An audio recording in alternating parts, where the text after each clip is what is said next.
शाकाहारी ससुराल में नॉन वेजिटेरियन बहू। माधुरी अपने 2 बेटों और एक बहू स्वरा के साथ रहती थी। माधुरी एकदम पक्के ब्राह्मण से थी। उसके घर के खाने में लहसुन प्याज का छौंका भी नहीं लगता था।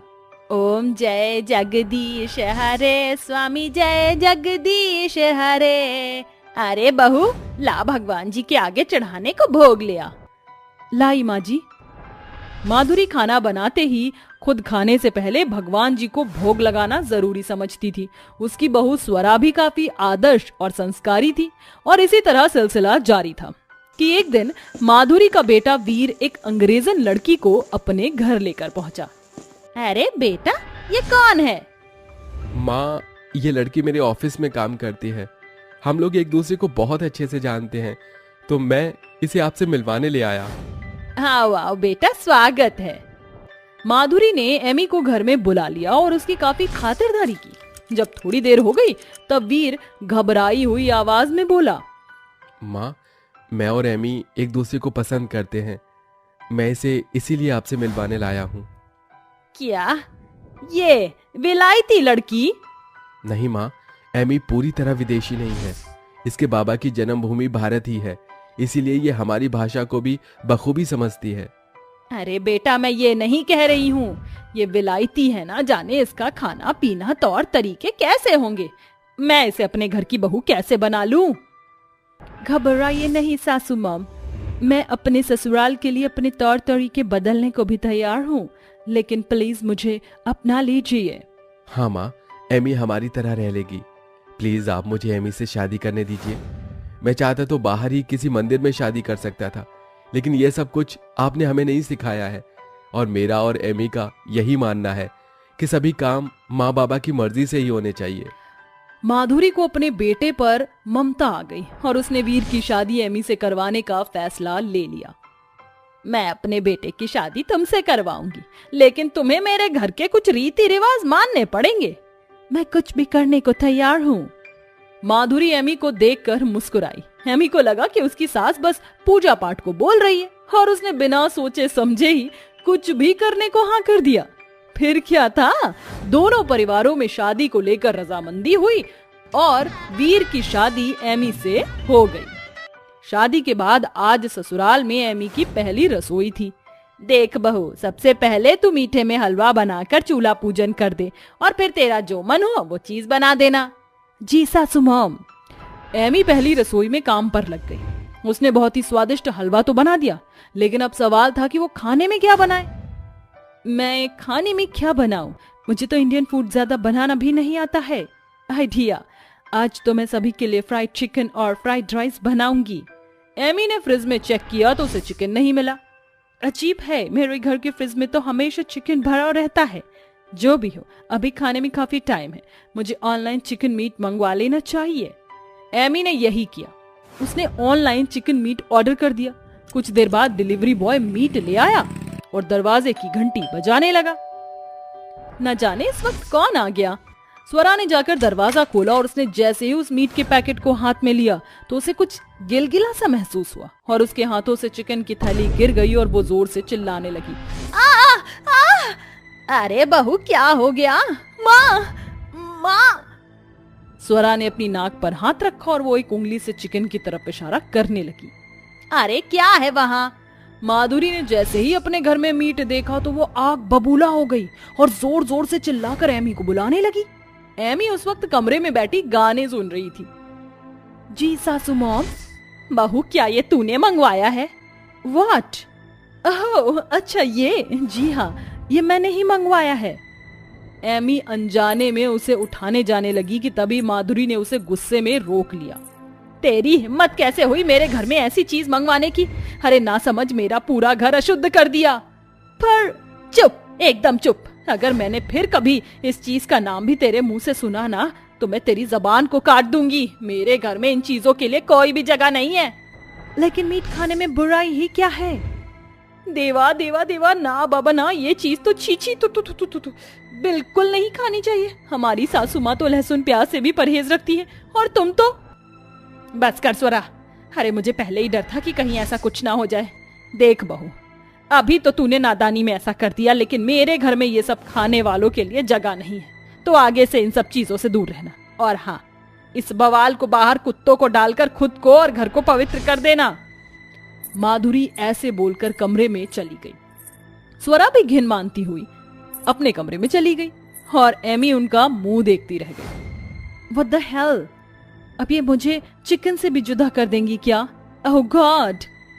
एमी ने वहां से सब कुछ साफ कर दिया और वो अपने कमरे में चली गई। इसी तरह बिना नॉनवेज खाए एमी का लगभग 1 महीना बीत गया। अब उसे बहुत ज्यादा मीट खाने का मन हो रहा था, तो उसने एक दिन मौका देखकर, जब उसकी जेठानी और सास घर में नहीं थी, फ्राइड चिकन ऑर्डर कर दिया।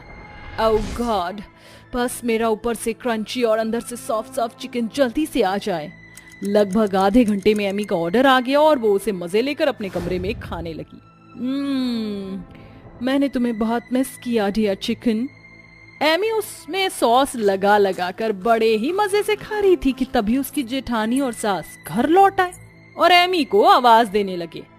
ओह गॉड, मुझे इसे कहीं छिपाना होगा। एमी, क्या कर रही हो? जल्दी आओ। आ रही हूँ।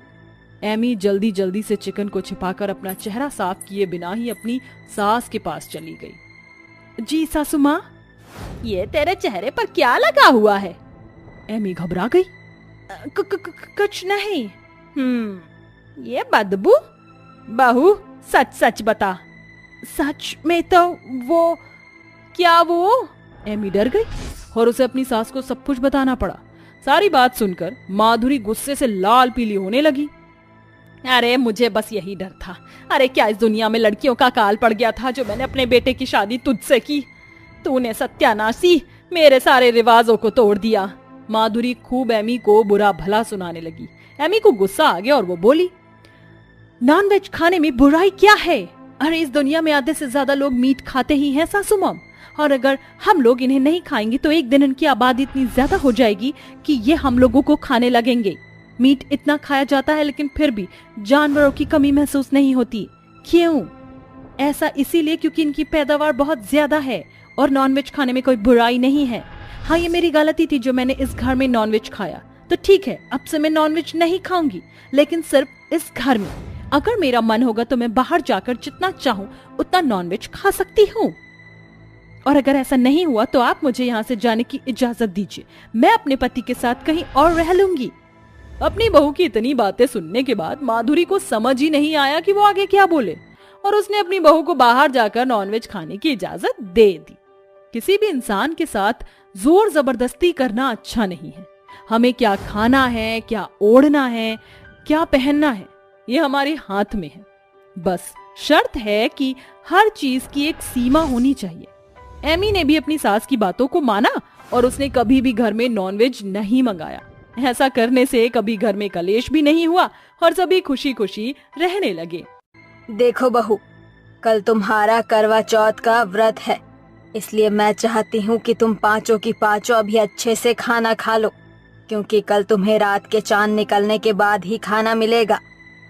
महेश्वरी की ये बात सुनकर उसकी पांचों बहू खाना खा लेती है, जिसके बाद वो सभी सो जाती हैं। अगले दिन सुबह 5 बजते ही महेश्वरी की पांचों बहू नींद से उठ जाती हैं और नहा धोकर पूजा पाठ करती हैं और अपनी सास से कहती हैं, माँ जी सुनिए जरा, बाबूजी तारा और हमारे पतियों के लिए खाना कहाँ से बनाएंगे? घर में तो राशन ही नहीं है। अच्छा, ये तो मुझे पता ही नहीं था। माँ जी, राशन तो 1 हफ्ते से ही खत्म हो रहा है। माँ जी, आज तो हम सबका करवा चौथ का व्रत है और पूजा पाठ की सामग्री भी हमारे पास नहीं है। हे माता रानी, तू ये हमें कैसे दिन दिखा रही है? कोई बात नहीं, इसे एक परीक्षा ही समझ लो। शायद चौथ माता हमसे हमारे पतियों की लंबी उम्र के लिए परीक्षा ले रही है। वो पांचों ये बात कर ही रही थी कि तभी वहाँ पर दामोदर राशन और कुछ पैसे लेकर आता है। अरे भाग्यवान, अपनी बहुओं से क्या बात कर रही हो? लो, मैं राशन लेकर आया हूँ। अब बहुओं को बोलो कि वो कुछ खाने को बना ले। अजी, आपके पास ये राशन के पैसे कहाँ से आए? ओहो भाग्यवान, तुम आम खाओ, गुठली मत गिनो। अच्छा सुनो, ये लो 1000 रुपए। आज मेरी पांचों बहुओं का करवा चौथ का व्रत है।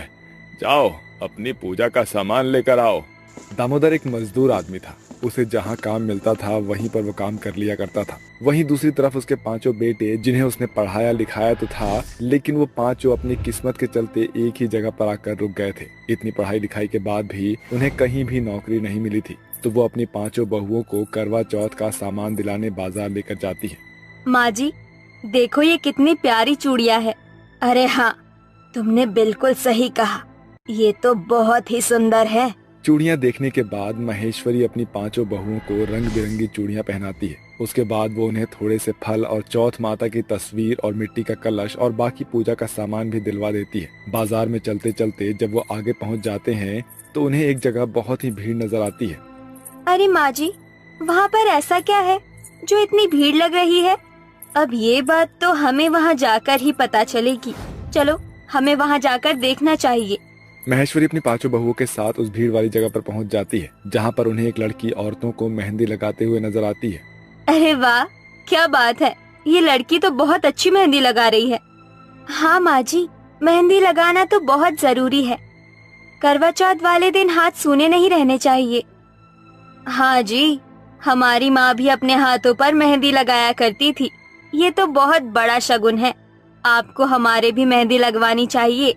महेश्वरी के पास केवल 300 रुपए ही बचे थे, जिसके चलते पहले तो वो चुप हो जाती है, लेकिन फिर बाद में वो अपनी पांचों बहुओं से कहती है, अच्छा चलो कोई बात नहीं, तुम लगवा लो मेहंदी। महेश्वरी की बात सुनने के बाद वो पांचों बहुत खुश होती हैं। तभी रूपाली मेहंदी वाली लड़की से कहती है, अरे बहन, हमारे भी मेहंदी लगा दो। रूपाली के पूछने पर वो लड़की उसे ऊपर से नीचे तक देखती है। उसे देखकर अपना मुंह बना लेती है, जिसके बाद वो कहती है, हाँ बोलो, कौन सी और किस टाइप की मेहंदी लगवाना चाहते हैं आप? जो डिजाइन सबसे ज्यादा सुंदर हो, ऐसा कोई डिजाइन जिसे लगाते ही मेरे हाथ चमक उठे। मुझे तो पूरे भरे हुए हाथ लगवाने हैं। मुझे ज्यादा नहीं, बस थोड़ी सी बेल लगा दो। और मुझे तो नायरा वाली मेहंदी लगवानी है। इन पांचों की फरमाइश सुनकर बेबिका कहती है, जैसी मेहंदी तुम पांचों लगवाना चाहती है, वैसी मेहंदी लगवाने वाली औकात तो तुम्हारी लगती नहीं है मुझे। अरे ये क्या तमीज है तुम्हारी बात करने की? अरे जानती भी हो कौन हूँ मैं? अरे पूरे गांव और बाहर शहर में मेरा नाम ही नाम है। जरा अपनी हालत तो देखो। कौन लगाएगा तुम जैसे मुफ्त के ग्राहकों को मेहंदी? तुम अपना रेट बताओ। अच्छा, अगर ऐसी बात है तो फिर ठीक है, एक बहू के दोनों हाथों पर मेहंदी लगाने के 500 रुपए लूंगी। इसका मतलब 5 बहुओं के 2500 हो गए। बोलो, दे सकते हो इतने पैसे? महेश्वरी ये सुनते ही शांत रह जाती है, और उसकी बहू भी, क्योंकि उनके पास एक को लगवाने के लायक भी पैसे नहीं बचे थे। अरे क्या हुआ? तुम्हारी तो सिट्टे पिट्टे गुल हो गई।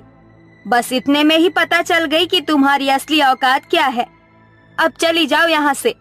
बेबिका की बातें सुनकर वो वहाँ से जाने लगती है। वहीं ये सारी बातें तारा स्कूल से उसी रास्ते से आते हुए सुन लेती है, और एक मेहंदी के चलते वो अपनी पांचों भाभी और अपनी माँ को इतना जलील होते हुए देख नहीं पाती। उसकी आंखों में आंसू आ जाते हैं। इस मेहंदी वाले की इतनी हिम्मत कि ये मेरी भाभी और मेरी माँ को इतनी बातें सुनाएगी। इसका बदला तो मैं इससे एक दिन जरूर लूंगी। उस दिन कम पैसों में ही तारा की पांचों भाभी और उसकी माँ करवा चौथ का व्रत पूरा कर लेती है। ऊपर से उन सभी के हाथ ऐसे ही सूने रह जाते हैं। अगले दिन से वो जंगल में जाकर मेहंदी तोड़ती है और उसे पीस कर कीप में भर लेती है, और वो अपने स्कूल में उसे ले जाती है। तारा अपने स्कूल में अपनी सहेलियों के हाथों पर मेहंदी लगाना शुरू कर देती है। कई बार बिगड़ती तो कई बार बहुत अच्छा डिजाइन बन जाता। ऐसे ही धीरे धीरे वो मेहंदी लगाना सीख जाती है, और वो अपनी भाभीयों और अपनी माँ को बताए बिना ही लोगों के मेहंदी लगाकर पैसे कमाना शुरू करती है। अब जब दोबारा से करवा चौथ आएगा तो मैं अपनी माँ और भाभीयों को नई साड़ी लाकर दूंगी और अपने हाथों से उनके हाथों पर मेहंदी लगाऊंगी। तारा इसी तरह से पैसे जोड़ती रहती है, और जैसे ही पूरा 1 साल बीत जाता है, वो करवा चौथ से कुछ ही दिन पहले अपनी भाभीयों को बनारसी साड़ियाँ लाकर देती है। अरे वाह, ये साड़ियाँ तो बहुत अच्छी है, लेकिन तुम्हारे पास पैसे कहाँ से आए तारा? माँ, मैं 1 साल से पैसे जोड़ रही थी। चलो बढ़िया है। अच्छा बहू, सुनो, हमारे गांव में एक लड़की अभी मेहंदी लगाना सीख रही है। उसे बुला दूंगी, वो ठीक ठाक मेहंदी लगा देगी तुम्हारे हाथों पर, और उसको ज्यादा पैसे भी देने नहीं पड़ेंगे।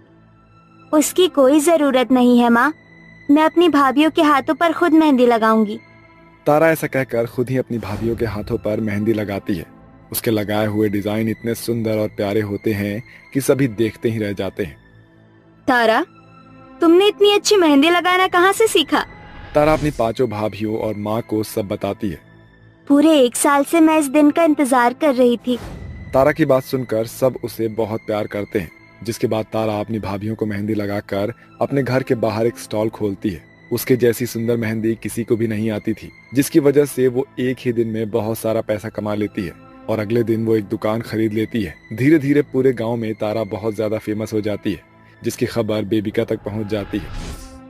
मैं हमेशा सबको मेहंदी लगाती हूँ। चलो, अब मैं भी किसी पॉपुलर मेहंदी आर्टिस्ट से मेहंदी लगवाऊंगी। बेबिका तारा की दुकान पर जाती है, जहाँ बहुत भीड़ होती है। बड़ी मुश्किल से उसका नंबर आता है। तुम तो बहुत छोटी हो, इतनी भीड़ से पता चलता है कि तुम्हारे रेट भी अच्छे ही होंगे। बताओ अपने रेट, मुझे भी तुमसे मेहंदी लगवानी है। मेरे रेट देने की तुम्हारी औकात भी है, लेकिन अब तुम आई हो तो टेंशन मत लो, मैं तुम्हें फ्री में बहुत अच्छी मेहंदी लगाऊंगी। तुम मुझसे ऐसे बात क्यों कर रही हो? तारा बेबिका को बीता हुआ आईना याद दिलाती है, जिसके चलते बेबिका को अपनी गलती का एहसास होता है और वो तारा की पांचों भाभियों और उसकी माँ से माफी मांगती है, जिसके बाद वो खुद अपने हाथों से उन्हें मेहंदी लगाती है। ये देखकर तारा को बहुत खुशी मिलती है, क्योंकि उसे वो चीज मिल गई थी जिसके लिए उसने पूरे 1 साल से मेहनत की थी। बहुत कम उम्र में उसने अपने से बड़ी लड़की को जिंदगी का एक सबक सिखाया था और अपनी ही मेहनत से वो अपने परिवार की परेशानियों को भी दूर करती है और उनके साथ साथ सभी लोग खुशी खुशी रहने लगते हैं।